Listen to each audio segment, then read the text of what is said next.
যেখানে মানুষের অধিকারগুলো অনেকগুলো ক্ষুণ্ণ করা হতো, সে অধিকারগুলো ফিরিয়ে পাবে মানুষ। তা আসলে যে কাজগুলি করা দরকার, কোরআন হাদিসে যেভাবে বলা আছে যে এই কাজগুলি তোমরা করো আর এই কাজগুলি থেকে তোমরা বিরত থাকো, কিন্তু দেখা যাচ্ছে যে কাজগুলি করার কথা বলা হয়েছে সে কাজগুলি আসলে আমরা করি না। তা আজকের আমার বিষয়টা হচ্ছে কোন কাজগুলি আমাদের আসলে করতে হবে আর কোনগুলি বর্জন করতে হবে, উক্ত বিষয়ের উপর আলোচনা করেই আজকের খুতবা ইতি টানার চেষ্টা করব। আল্লাহ যেন আমাদের সকলকে শুনে আমল করার আল্লাহ যেন তৌফিক দান করেন, আমরা সবাই বলি আল্লাহুম্মা আমিন। সম্মানিত উপস্থিতি, মহান আল্লাহ তাআলা তার পবিত্র কালামে তিনি ঘোষণা করছেন যে কুনতুম খায়রা উম্মাতিন উখরিজাত লিন-নাস তা'মুরুনা বিল মা'রুফ ওয়া তানহাউনা আনিল মুনকার। তোমরাই হচ্ছে শ্রেষ্ঠ উম্মাত, তোমরাই হচ্ছে শ্রেষ্ঠ জাতি, তোমরাই হবে শ্রেষ্ঠ উম্মাত। তারাই হবে যাদের কাজ, কয়েকটা কাজ এখানে উল্লেখ করা হয়েছে যে কুনতুম খায়রা উম্মাতিন উখরিজাত, তোমাদেরকে তৈরি করা হয়েছে, সৃষ্টি করা হয়েছে কি জন্য? তা'মুরুনা বিল মা'রুফ, তোমরা সৎ কাজের আদেশ দিবে, ওয়া তানহাউনা আনিল মুনকার, এবং তোমরা অসৎ কাজ থেকে নিষেধ করবে। এই জন্যই তোমাদেরকে এই পৃথিবীতে পাঠানো হয়েছে, সৃষ্টি করা হয়েছে, আর অন্য কোনো কারণ নাই। আরেক জায়গাতে মহান আল্লাহ তাআলা বলছেন যে ওমা খালাকতুল জিন্না ওয়াল ইনস ইল্লা লিয়াবুদুন, আমি তোমাদেরকে এবং জিন জাতিকে সৃষ্টি করেছি একমাত্র আমার ইবাদতের জন্য। তাহলে আল্লাহর ইবাদত পাশাপাশি মানুষকে সৎ কাজের আদেশ এবং অসৎ কাজ থেকে নিষেধ, এটার জন্যই মহান আল্লাহ তাআলা আমাদেরকে এই পৃথিবীতে পাঠিয়েছেন। এখন আমরা করছি কি? অসৎ কাজ থেকে নিষেধ করতে হবে, কিন্তু আমরা নিজেই সেই অসৎ কাজগুলো অনেকেই আমরা করে থাকি। ভালো কাজ করার কথা বলা হয়েছে, কিন্তু ভালো কাজগুলি আমরা অনেকেই করি না। তাহলে প্রথমেই যেটা আমরা অন্যায় করে ফেললাম, যে আল্লাহ তাআলা যেটা আদেশ করেছেন সেটা আমরা করি না, আর যেটা নিষেধ করা হয়েছে সেটা আমরা করছি। পাশাপাশি আরেকটা যেটা বলা হলো, আমি তোমাদেরকে সৃষ্টি করেছি আমার একমাত্র ইবাদতের জন্য। এখন আমরা কতজন মানুষ প্রকৃত আল্লাহর বিধান অনুযায়ী ইবাদত করছি? আমরা সবাই এটা জানি। এই পৃথিবীতে মহান আল্লাহ তাআলা মানুষকে কি দিচ্ছেন? বিজয় দিবেন, স্বাধীনতা দিবেন। এই স্বাধীনতা অর্জনের জন্য মানুষ হচ্ছে দুই ভাগে বিভক্ত, দুইটা দলে বিভক্ত। একটা দল হচ্ছে স্বার্থন্বেষী মহল, যারা নিজের স্বার্থ বুঝে, নিজের স্বার্থের জন্য সব কিছু করতে পারে, নিজের ক্ষমতাকে টিকিয়ে রাখার জন্য সব কিছু করতে পারে। সেই কোন কোন কাজগুলি করতে পারে এই কথাগুলি সূরা আন-নামল আয়াত নাম্বার হচ্ছে 34, সূরা নাম্বার হচ্ছে 27, আয়াত নাম্বার 34। এখানে মহান আল্লাহ তাআলা বলেন, ইন্নাল মুলুকা ইযা দাখালু ক্বরিয়াতান আফসাদুহা ওয়া জাআলু আইজ্জাতান আহলিহা আযিল্লাহ।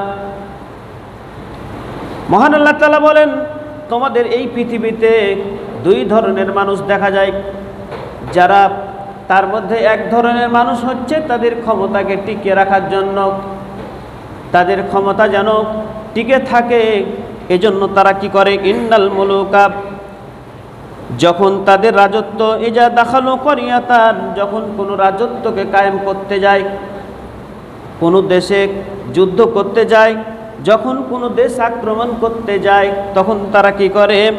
আফসাদুহা, তখন তারা ফাসাদ সৃষ্টি করে, মারামারি করে, হানাহানি করে, কাটাকাটি করে, বম মারে, যত কিছু অন্যায় রয়েছে সব সেই কাজগুলি তারা করে থাকে, লুণ্ঠন করে, এই কাজগুলি করে।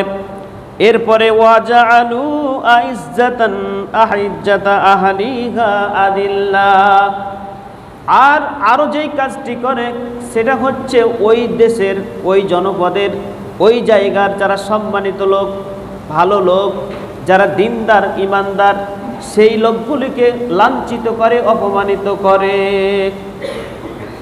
তাহলে এটা হচ্ছে সূরা নামল 27 নম্বর সূরা, আয়াত নম্বর 34। তাহলে এখান থেকে আমরা যেটা বুঝলাম, যারা স্বার্থান্বেষী মহল, যাদের ক্ষমতাকে টিকিয়ে রাখতে চায়, যাদের ক্ষমতা টিকিয়ে রাখার জন্য কাজ করে, তাহলে কাজ তারা কয়টা কাজ করে? রাহাজানি করে, খুন খারাপি করে, লুণ্ঠন করে। আর যারা ওই জনপদের অর্থাৎ ওই দেশটাকে আক্রমণ করতে যখন যায়, তখন ওই দেশের মধ্যে যারা ভালো লোক, দিনদার ইমানদার পরহেজগার যে লোকগুলি রয়েছে, তাদেরকে অপমান করে। আজকে আমাদের সমাজে, বিশেষ করে বাংলাদেশে আমরা যেটি দেখতে পাই, কত কত মানুষ, হাজার হাজার মানুষ, যেই ক্ষমতা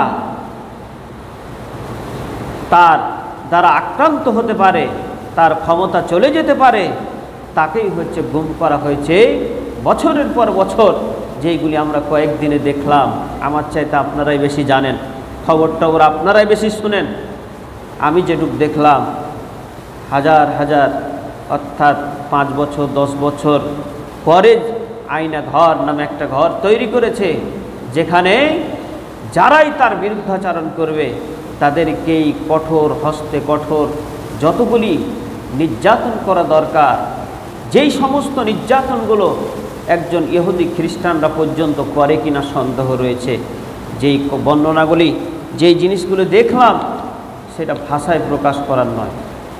তাহলে সূরা মুলুক না সূরা হচ্ছে নামল 27 নম্বর সূরা 34 নম্বর আয়াত যদি আমরা দেখি, তাহলে এই কথাগুলি পেয়ে যাব ইনশাআল্লাহ। তাহলে একটা মহল কি করে? তাদের ক্ষমতাকে টিকিয়ে রাখার জন্য এবং ওই জনপদের যারা ভালো লোক, ইমানদার পরহেজগার দিনদার, তাদেরকে হচ্ছে অপদস্থ করে, মিথ্যা মামলা দেয়। রাতে বিছানায় শুয়ে রয়েছে, ধরে নিয়ে চলে গেল, চলে যাওয়ার পরে মিথ্যা মামলা দিয়ে বছরের পর বছর আটকে রাখে, এমনকি ফাঁসিও পর্যন্ত দিয়ে দিল। তাহলে এই ঘটনা আর বাংলাদেশের ঘটনা একেবারে খাপে খাপ, একটুকু এদিক সেদিক নেই। এরপরে আরেকটি মহল, এটা হচ্ছে 1 নাম্বার গেল, যে যারা স্বার্থান্বেষী মহল, যাদের স্বার্থের জন্য সব কিছু করতে পারে। আরেকটি হচ্ছে তারা হচ্ছে আল্লাযীনা ইম্মাক্কান্নাহুম ফিল আরদি আকামুস সালাতা ওয়া আতুজ যাকাত ওয়া আমারু বিল মা'রুফি ওয়া নাহু আনিল মুনকারি ওয়া লিল্লাহি আকিবাতুল উমুর। তাহলে দ্বিতীয় শ্রেণী, যারা কল্যাণকামী, মানুষের উপকার চাই, ভালো চাই, সফলতা চাই, মানুষ উপকারের মধ্যে থাকুক, এদেরকে যদি আমি ক্ষমতা দিই, তাহলে তারা কাজ করবে ফিল আরজি আকামুস সালাত ওয়া আতুজ যাকাত। তাহলে তাদের প্রথম কাজ হচ্ছে তারা এই পৃথিবীতে, সমাজে কি করবে? নামাজ প্রতিষ্ঠা করবে, সালাত প্রতিষ্ঠা করবে, নামাজের বিধান একেবারে বাধ্যতামূলক করে দিবে। এই বিধান তারা চালু করবে যে কোনো মূল্যে হোক। দ্বিতীয় নাম্বার হচ্ছে ওয়া আতুজ যাকাত, তারা হচ্ছে যাকাত প্রতিষ্ঠা করবে। ওয়া আমারু বিল মা'রুফি ওয়া নাহাউ আনিল মুনকার, তৃতীয় তারা যে কাজটি করবে সৎ কাজের আদেশ দিবে, আর হচ্ছে ওয়া নাহাউ আনিল মুনকার, আর হচ্ছে অসৎ কাজ থেকে নিষেধ করবে। যারা এই কাজগুলি করবে, এটা হচ্ছে সূরা হজ 22 নম্বর সূরা, আয়াত নাম্বার হচ্ছে 41। তাহলে দ্বিতীয় যারা শ্রেণী, তাদেরকে যদি আমি দায়িত্ব দিই, তাহলে তারা কি করবে? এই সমাজে নামাজ প্রতিষ্ঠা করবে, যাকাত দিবে, ভালো কাজের আদেশ করবে, আর অসৎ কাজ থেকে মানুষকে নিষেধ করবে। এটাকে যদি তোমরা করতে পারো, তাহলে মহান আল্লাহ তাআলা আরেকটা আয়াতে বলছেন, ওয়ালাউ আন্না আহলাল কুরা আমানু ওয়াত্তাকাউ লাফাতাহনা আলাইহিম বারাকাতিম মিনাস সামাই ওয়াল আরদ। ওয়ালাউ আন্না, যদি আহলুল কুরা, ওই জনপদ, এখানে ওই জনপদ বলতে মক্কাকে বোঝানো হয়েছে, এরপরও আমভাবে পৃথিবীর যে কোনো প্রান্ত হতে পারে, বাংলাদেশও হতে পারে, ইন্ডিয়াও হতে পারে, যে কোনো দেশ হতে পারে। স্পষ্ট করে এখানে যদিও ইঙ্গিত করা হয়েছে মক্কাকে, কিন্তু তাফসির বিশারদগণ বলছেন পৃথিবীর যে কোনো দেশ হতে পারে। যদি কাজ করে দুইটা, তাহলে আহলুল কোরা আমানু ওয়াত্তাকাও, 1 নম্বর কাজ আল্লাহর প্রতি ঈমান। যদি আল্লাহকে বিশ্বাস করে, একনিষ্ঠভাবে খালেস অন্তর নিয়ে আল্লাহকে বিশ্বাস করে, ওয়াত্তাকাও, এবং আল্লাহকে ভয় করে, তাহলে আমি কি করব? আল্লাহ এটা নিজে বলছেন, আমি তাহলে কি করব? লা ফাতাহনা আলাইহিম বারাকাতিম মিনাস সামাই ওয়াল আরজ, তাহলে আমি আসমান এবং জমিন থেকে বরকত সে দেশটাতে আমি ঢেলে দেব। সুবহানাল্লাহ। কাজ হবে কয়টা? দুইটা। এক, আল্লাহর প্রতি ঈমান, আর হচ্ছে একেবারে আল্লাহর প্রতি ভয়, অকট ভয়, একনিষ্ঠভাবে আল্লাহর ভয়। যেই সমাজ, যেই জনপদ, যেই দেশ এই দুইটা কাজের ওপর অবলম্বন করে চলবে, যে দেশের মানুষ এটা কাজ করবে, আল্লাহ তাদেরকেই আসমান এবং জমিনে যত কিছু বরকত রয়েছে সেই দেশের ওপর, সেই জনপদের ওপর, সেই বাড়ির প্রতি আল্লাহ তাআলা দিয়ে দিবেন। সুবহানাল্লাহ। এটা আল্লাহ তাআলার ওয়াদা। একটা আপনি আপনার বাড়িতে যদি একনিষ্ঠ আল্লাহর প্রকৃত বান্দা হতে পারেন, আল্লাহকে বিশ্বাস করতে পারেন, আল্লাহকে একেবারে প্রকৃত ভয় করতে পারেন, আপনার বাড়িটাও একটা জান্নাতের টুকরা হয়ে যাবে। সুবহানাল্লাহ। শর্ত হলো কয়টা? দুইটা। এক, আল্লাহর প্রতি ঈমান, আর হচ্ছে আল্লাহর প্রতি একেবারে ভয়।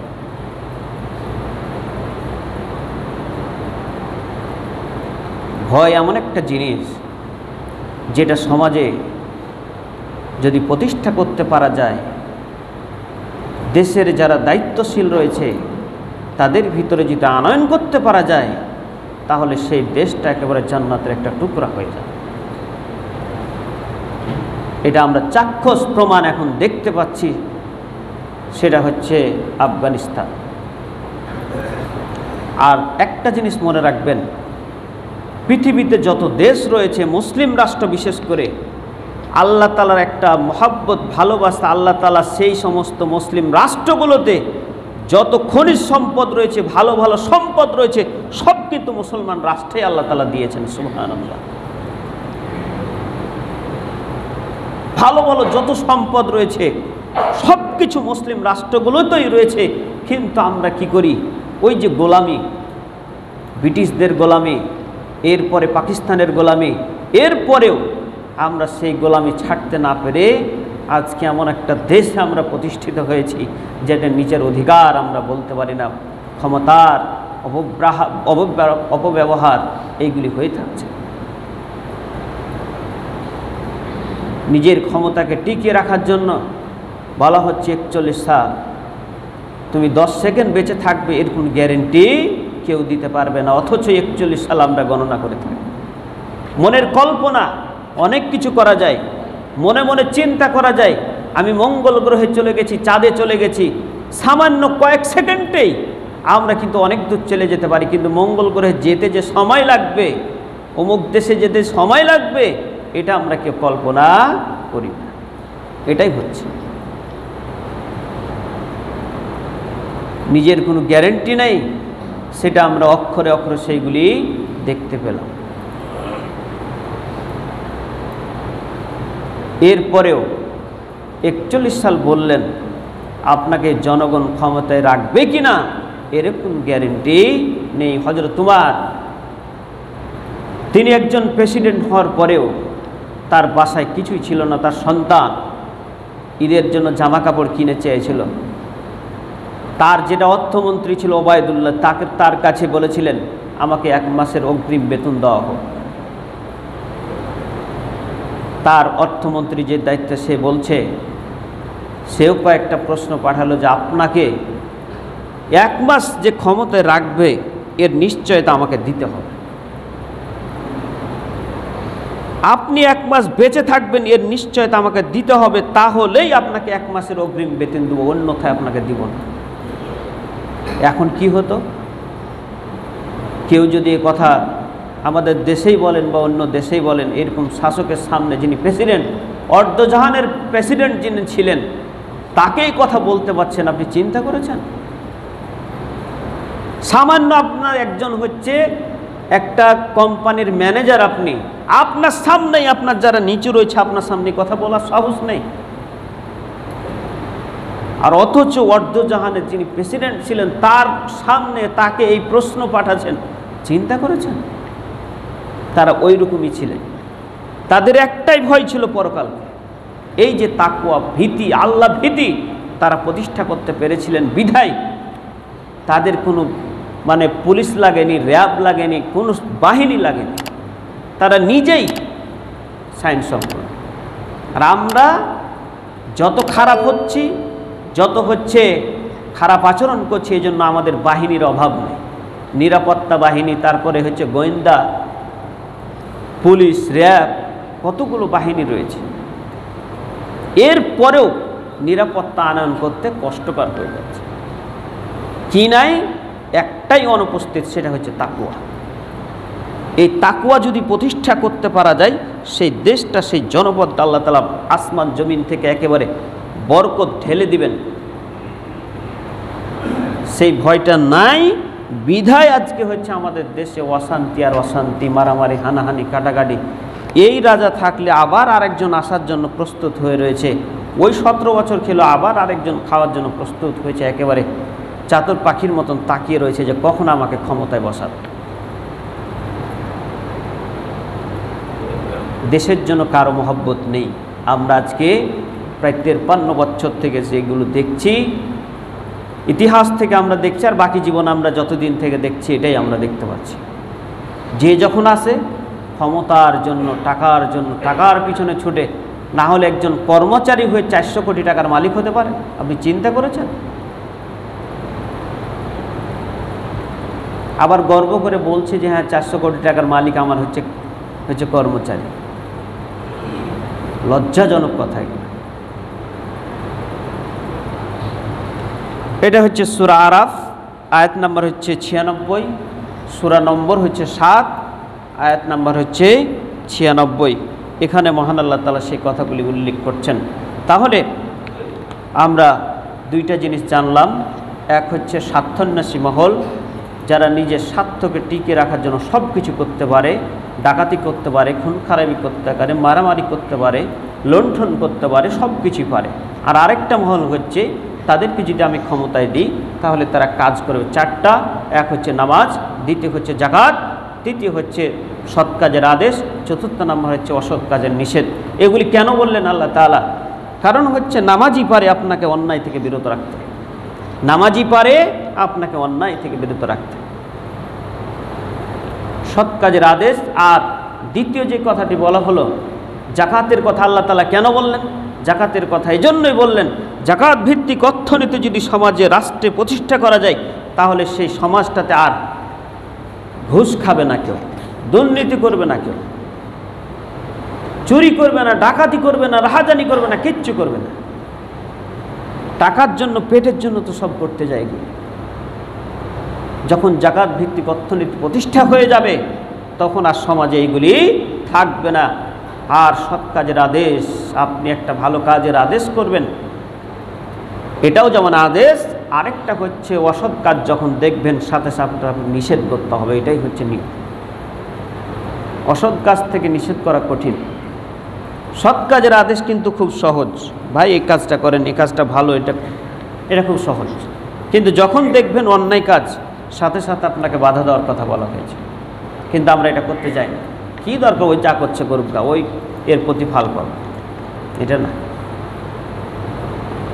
আপনার যতটুকু ক্ষমতা রয়েছে, সামর্থ্য রয়েছে, আপনি কাজ করেন, এটাই নিয়ম।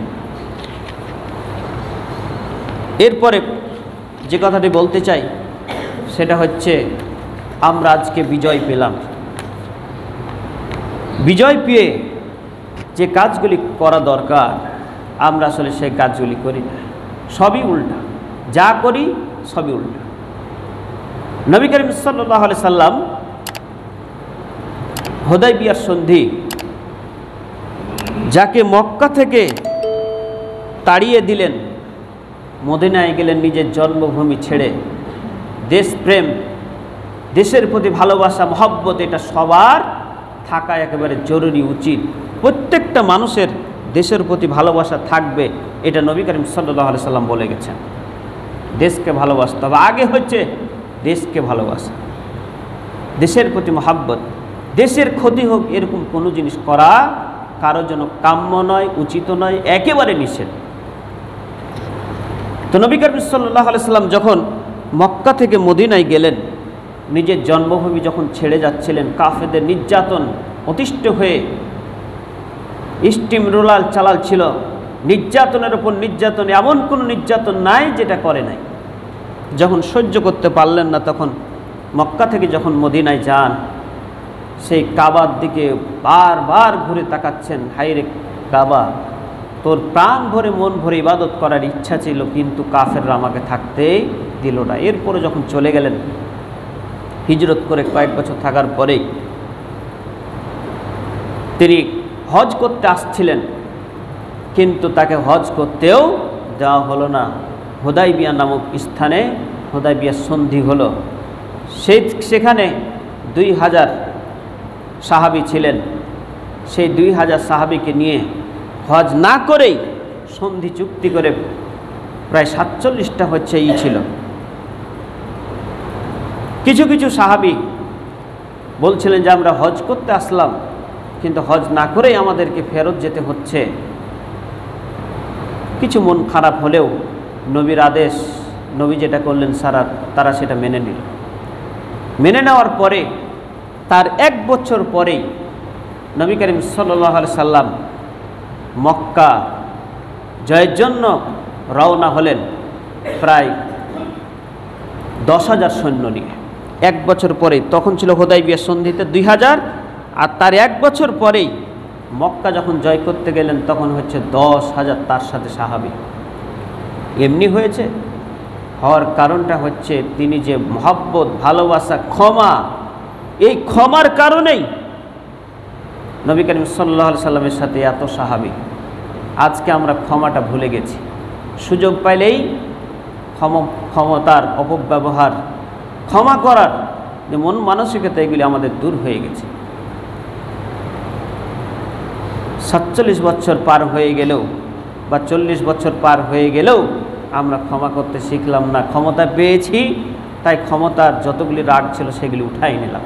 নবী করিম সাল্লাল্লাহু আলাইহি সাল্লাম এটা করেন নাই। তিনি যখন গেলেন, যাওয়ার পরে মক্কায় গেলেন, সবাই কিন্তু থরথর করে কাঁপছে। যেই মানুষ 1 বছর আগে 2000 মাত্র নিয়ে এসেছিলেন, তার 1 বছর পরে 10,000 একেবারে, সেইগুলি হচ্ছে জীবন দেওয়ার জন্য প্রস্তুত। তিনি যখন গেলেন, কাফেররা থরথর করে কাঁপে। তিনি যখন মক্কায় প্রবেশ করলেন, মক্কায় প্রবেশ করার পরে কাবা ঘরে ঢুকলেন। ঢোকার পরে যতগুলি মূর্তি ছিল একেবারে চূর্ণ বিচূর্ণ করে ভেঙে ফেলে দিলেন। এরপরে যখন সেখান থেকে বের হলেন, বের হওয়ার পরেই দীপ্ত কণ্ঠে ঘোষণা করলেন, তোমরা কি মনে করেছো আমি কি তোমাদেরকে মারব, প্রতিশোধ নিব? তখন কাফেররা বলছে যে আমরা যে অন্যায় করেছি, যে নির্যাতন করেছি, আমরা মাপ পাবো এরকম কোনো নাই। তবে আমরা মনে করি যে তুমি হচ্ছে রহমাতুল লিল আলামিন, মানুষের জন্যই পৃথিবীতে তুমি প্রেরণ হয়েছ, মানুষকে ক্ষমা করার জন্য। তুমি যে প্রতিশোধ নিবা এটা আমরা বিশ্বাস করি না। তখন বলছেন যে হ্যাঁ, আমি ঠিকই, তোমাদেরকে আমি প্রতিশোধ আমরা নিব না, তোমাদেরকে আমি ক্ষমা করে দিলাম। তিনি ঘোষণা করলেন, যারা কাবা ঘরে প্রবেশ করবে তারা হচ্ছে ক্ষমা, যারা অমুকের ঘরে প্রবেশ করবে তারা ক্ষমা। এরপরে কোনো আরও রয়েছে, যারা নিজের ঘরের দরজা লাগিয়ে ভিতরে প্রবেশ করবে তাদেরকেও আমি মাফ করে দিলাম। সুবহানাল্লাহ। অথচ আমরা কি করলাম? যেই দিন ক্ষমতা হারালো সেই দিনে আমরা শুরু করে দিলাম একেবারে ভাঙ্গা চূড়া, এটা সেটা, যে যেখানে পেয়েছে 15 বছরের 16 বছরের রাগ রয়েছে সেইগুলি আমরা কি উঠিয়ে নিলাম। আপনি আজকে উঠালেন, এমন একদিন আসতে পারে, তারাও ক্ষমতায় আসতে পারে, আপনাকে এটা চিন্তা করতে হবে। আর আপনি যদি সেই প্রতিশোধ নিয়ে নেন, তাহলে যারা নবীর যে ক্ষমতার শিক্ষা, ক্ষমা করার শিক্ষা, এই শিক্ষাটা তো আমরা নিলাম। নবী কি পারতেন না? সেই দিন যদি নবী করিম সাল্লাল্লাহু আলাইহি সাল্লাম সকলকেই, মক্কাতে যতগুলো ছিল সবকে যদি শেষ করে দিতেন, কেউ বাধা দেওয়ার মতো ক্ষমতা কারো ছিল না। তিনি ক্ষমা করে দিলেন। সেখানে আরেকটি কথা উল্লেখ রয়েছে, নবীদের কাহিনী এই বইটাতে রয়েছে, সেখানে উল্লেখ রয়েছে ইউসুফ আলাইহিস সালামের কথা বলা হয়েছে। ইউসুফ আলাইহিস সালামের ভাইয়েরা তার উপরে এত নির্যাতন করেছিল, এমনকি কুয়ায় তাকে ফেলে দিয়ে, অনেক লম্বা ইতিহাস। এরপরেও তার ভাইয়ের কাছে গিয়েই আশ্রয় নিতে হলো, এবং ইউসুফ আলাইহিস সালাম তার ভাইয়েরকে একেবারে ক্ষমা করে দিলেন। আমাদের জন্য করণীয় হচ্ছে, নবী করিম সাল্লাল্লাহু আলাইহি সাল্লাম যে শিক্ষা দিয়েছেন সেটা হচ্ছে ক্ষমা, সকলকে ক্ষমা করে দাও, এটাই হচ্ছে নবীর নীতি। এরপরে আরও যে কাজগুলি করা যায়, নবী করিম সাল্লাল্লাহু আলাইহি সাল্লাম বিজয় অর্জন করেই, মক্কা বিজয় অর্জন করেই উম্মে হানির ঘরে 8 রাকাত সালাত পড়েছিলেন। আমরা কয়জন পড়েছি? নিজে একবার চিন্তা করেন যে আমরা এখানে যতটি উপস্থিত রয়েছি, কেউ কি পড়েছি? কিছু হয়তো বা থাকতে পারে, সেইগুলো দেখেছি, কিছু কিছু লোক পড়েছে। কিন্তু অধিকাংশ লোক, আপনি যে বিজয় অর্জন করলেন, আপনি বিজয় অর্জন করে করলেন কি?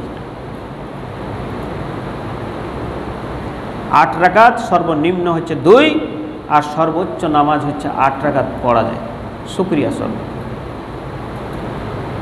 আরও যে কাজটি করা যায়, সূরা নাসর, এখানে মহান আল্লাহ তাআলা বলছেন, ইজা জাআ নাসরুল্লাহি ওয়াল ফাতহ, যখন কি আসবে তোমাদের বিজয়। ওয়ারাআইতান নাস ইয়াদখুলুনা ফি দীনিল্লাহি আফওয়াজা, তখন দেখবা দলে দলে মানুষ ইসলাম ধর্ম গ্রহণ করছে। মক্কা বিজয় যখন হলো, তখন মানুষ দলে দলে ইসলাম ধর্ম একেবারে গ্রহণ করছে, একেবারে দলে দলে। কেন এটা করছে? কারণ একটাই, সেটা হচ্ছে ক্ষমা। এই ক্ষমা করে দেওয়ার ফলে মানুষকে মারলে কয়েকজন হতে পারে, কিন্তু যখন এত কিছু করার পরেও, নির্যাতন করলো, এত কিছু করার পরেও যখন ক্ষমা করে দিলেন, তারা বলছেন যে এই পৃথিবীর মানুষ হতে পারে না, আল্লাহ তাআলার একটা প্রেরিত দূত। এজন্য তারা সকলেই কী করলো? দলে দলে ইসলাম ধর্ম গ্রহণ করল। এরপরে বলছেন, ফাসাব্বিহ বিহামদি রব্বিকা ওয়াস্তাগফির ইন্নাহু কানা তাওয়াবা। তোমরা কি করো? বিজয় অর্জন হলে আল্লাহ তাআলার বড়ত্ব ঘোষণা করো, আল্লাহর প্রশংসা করো। এরপরে ওয়াস্তাগফিরহু, এবং আল্লাহর কাছে ক্ষমা চাও। সব কিছুর আগে আল্লাহর শুকরিয়া আদায় করতে হবে। আমরা কি করলাম? ওই যে ভালাই জেনে ছাত্ররা ছিল, না হলে এই সরকারকে নামাইতে পারা যেত। আল্লাহর যদি সহযোগিতা, সাহায্য যদি না থাকে, পশ্চিমকালও কোনো জাতি জয়লাভ করতে পারবে না। আমরা সব আগে ভুলে যাই কাকে? আল্লাহকে। কিন্তু উচিত ছিল আল্লাহকে স্মরণ করা। এই কথাটাই আল্লাহ তাআলা বলছেন, ফাসাব্বিহ, তোমরা কি করো? আল্লাহর বড়ত্ব ঘোষণা করো, তাসবিহ করো, শুকরিয়া আদায় করো। কোনো সন্তান যখন জিপিএ 5 পায়, আমরা ভুলে যাই আল্লাহকে কয়ে, আল্লাহ, এটা ভুলে যাই। বলে যে আমার সন্তানটা খুব লেখাপড়া করেছিল, খুব কষ্ট করেছে। এই 3টা মাস যখনই আমি রাত্রে তার ঘরে যেতাম, শুধু পড়ছে আর পড়ছে, টেবিলের উপর বসে পড়তেই আছে। সে জিপিএ 5 পাবে না, আর কে পাবে? কিন্তু প্রথম আগে আপনার উচিত ছিল, আলহামদুলিল্লাহ, আল্লাহ দিয়েছেন, আমার সন্তানটা জিপিএ 5 পেয়েছে। এরপরে ফাসাব্বিহ বিহামদি রব্বিকা ওয়াস্তাগফির, তুমি ক্ষমা চাও আল্লাহর কাছে। ক্ষমা কেন চাইবেন? যুদ্ধ করতে গেলে, কোনো দেশ আক্রমণ করতে গেলে নবী করিম সাল্লাল্লাহু আলাইহি সাল্লাম বলছেন যে তুমি সন্তানদেরকে আঘাত করবে না, নারীদেরকে আঘাত করবে না, কোনো গাছপালা কাটবে না, এইগুলি একবারে নিষেধ করে দিয়েছেন। অথচ আজকে তাকিয়ে দেখেন, যে দেশ যখন আক্রান্ত হয়, আক্রান্ত করতে যায়, ওই ছোট্ট শিশুদেরকেই, মহিলাদেরকেই, তারপরে গাছ কাটা যেগুলি অন্যায় রয়েছে, হাসপাতাল রয়েছে, ক্লিনিক রয়েছে, এইগুলিতে আক্রমণ করতে নিষেধ করা হয়েছে, ওইগুলিতে করে। এই জন্য আল্লাহ তাআলা বললেন, তোমরা যখন বিজয় অর্জন করবে আল্লাহর প্রশংসার পরেই আল্লাহর কাছে ক্ষমা চাইবা। যুদ্ধ করতে গিয়ে অনেক আক্রান্ত হয়েছে, ছোট বাচ্চা, ছোট শিশু, নারী আক্রান্ত হয়েছে, ধ্বংস হয়েছে, পশু পাখি মারা গেছে। আল্লাহ তুমি আমাদেরকে ক্ষমা করে দাও, আল্লাহর কাছে ক্ষমা চাইতে হবে। এই কাজগুলি করেছে, দেখাতে পারবেন? করেন।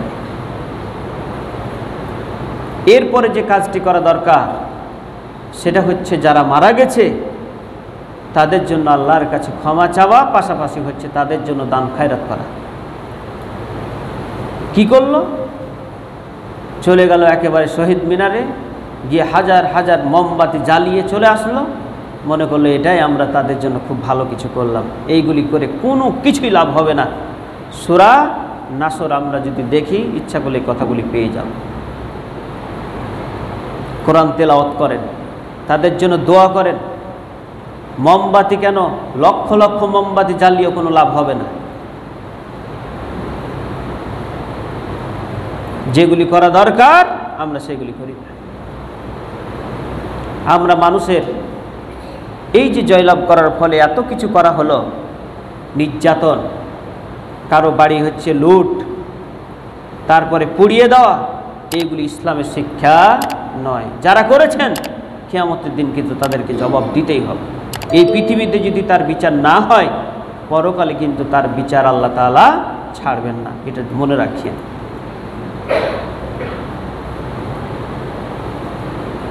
এই জন্যই আমাদেরকে চেষ্টা করতে হবে হিংসাত্মক পরিহার করতে হবে। আর একটা জিনিস এই ঘটনা থেকে, এই আলোচনা থেকে বা এই দেশ থেকে আমাদের একটাই শিক্ষা নিতে হবে যে অহংকারী স্বৈরাচারী কোনো দিন কোনো দেশে, কোনো রাষ্ট্রে, কোনো জনপদে টিকে থাকতে পারবে না। আজ হোক কাল হোক যাবেই। ফেরাউনের মতন এত স্বৈরাচারী, এত অহংকারী, এত সব কিছুই, সে প্রায় 900 বছর ক্ষমতা চালিয়েছিল, তারপরও টিকে থাকতে পারে নাই।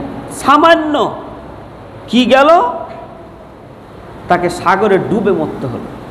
নমরুদ এত ক্ষমতাবান ছিল, সামান্য একটা মাছিতে, অর্থাৎ মশা তার ব্রেনে ঢুকে, ছোট্ট একটা মশা, সেটাতে সে মারা গেল।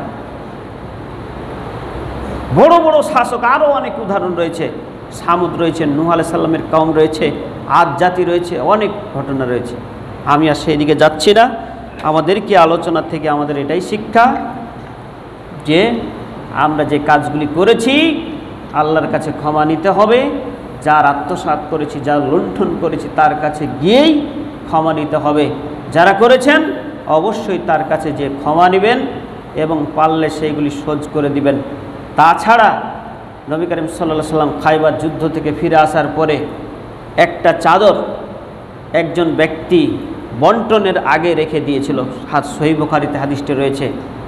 তো নবী করিম সাল্লাল্লাহু সাহাবীরা বলছেন যে এই লোকটা খুব জান্নাতি, মানে একেবারে তৃপ্ত সহকারে, খুব কঠিনভাবে সে যুদ্ধ করে কাফেরদেরকে অনেক পরাজিত করেছে, মেরেছে। সাহাবীরা তার তৃপ্ত এই কাজ দেখে বলছেন যে এই লোকটা হচ্ছে জান্নাতি। নবী করিম সাল্লাল্লাহু আলাইহি ওয়াসাল্লাম বলছেন না, এই হচ্ছে জাহান্নামী, এই হচ্ছে জাহান্নামী। সাহাবীরা চিন্তা করলেন যে কারণটা কি। তো দেখা গেল যে তার কাছে একটা বাইতুল মালের, অর্থাৎ একটা চাদর ছিল। বললেন যে এই চাদরের কারণে সে হচ্ছে জাহান্নামী। এরপরে যখন এই কথা বলা হলো, কেউ হচ্ছে জুতার একটা ফিতা পরিমাণ অথবা 2টা ফিতা পরিমাণ ছোট্ট ছোট্ট সূক্ষ্ম জিনিসগুলো নবী করিম সাল্লাল্লাহু আলাইহি ওয়াসাল্লামের সামনে জমা করছেন। নবী করিম সাল্লাল্লাহু আলাইহি ওয়াসাল্লাম বলছেন এই ছোট্ট জিনিসের কারণেও তোমাদেরকে জাহান্নামে যেতে হবে। চিন্তা করেছেন? সহিহ বুখারীর হাদিস, সহিহ বুখারী মুসলিম শরীফ হাদিসটি রয়েছে। কোনো উপায় নেই। এই জন্য যারা লুণ্ঠন করেছেন অবশ্যই তারা ফেরত দিবেন। এই আলোচনা থেকেই আল্লাহ যেন আমাদেরকে শিক্ষা নিয়ে কাউকে আক্রমণ করার এই মন মানসিকতা যেন আমরা দূর করতে পারি। আর আল্লাহর কাছে আমরা চাইব যাতে করে আমরা সুখে শান্তিতে সুন্দরভাবে জীবনযাপন করতে পারি। আল্লাহ সেই তৌফিক তিনি আমাদের সকলকে দান করুন। আমরা সবাই বলি আল্লাহুম্মা আমিন।